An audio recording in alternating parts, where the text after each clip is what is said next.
Okay, let's move on. So, you want to request some feature values from the data team. We have seen before that this is quite hard to do it structuredly, so we tasked Evan to create a nice format to do this. He created an Excel file that can be found in this folder with this name. Now I have it open here. It's the feature request documentation version. Double click it.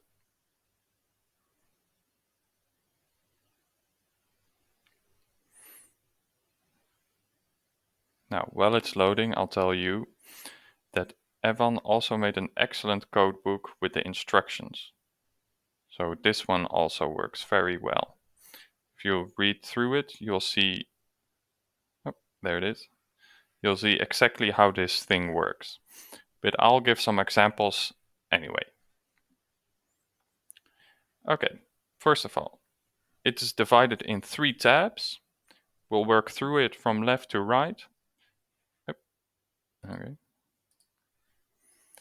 And by the end, we'll have a list with all the features that you can send to us, and then we know exactly what you want to select for. Let's start at the beginning. Here in this column section, there's a lot of features that have been grouped in specific, groupings. For example, adverse effects, cache, bugs, here darmflora, bird, prosogram. You can imagine that these sections have more than one variable in them. So these are only groupings. Let's say we want from all of the visits, we want the praat information. Then we'll put one here, one there. Let's say we want the, let's pick something. Here, the lab-uitslagen from this visit. I think this is 4, 5, 6, 7, 8. So we want all these data. And let's put in one more here. Maybe vragenlijst cache section 3. All of it. We click here, update select variables. Now you'll see that for praat, for all the things that we put a 1 at all visits, it's programmed in such a way that it will just put ones in the entire row. But for this one, it doesn't do it because we specifically selected it. You might hear some big trucks driving past my window. Okay, now we'll go to select variables. Now I'll have to take a look where they are. Here, for example, praat. So these are all the features that are grouped in the praat section. Over here, we could more specifically select for which of these features you want. For example, if I don't care in which city the person was born, I can do leave all of these blank. Or if I only want to know whether, I'm just thinking about anything, what the birth country of this person would be.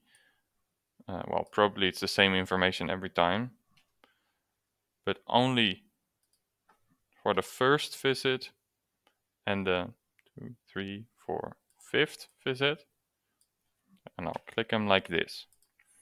So now we won't get any information about the birth city and only the information of birth country of the first visit and the 5th visit. Well, since these are some more global data, I can scroll down. Let's see where the other data is found. Oh, here, the cache section. Here you have specific questions.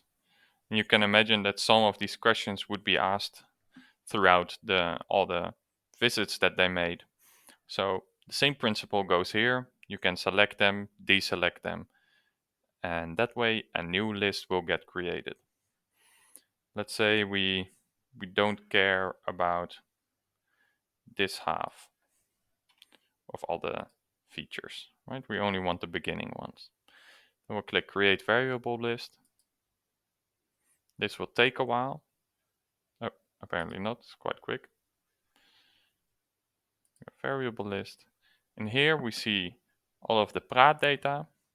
We see here that birth country has been formatted in such a way that we know you only want it from visit 1 and visit 5, and we don't see any Praat with the variable birth city because we deleted it.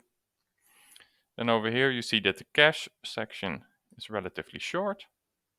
That's because we deleted the second half of it.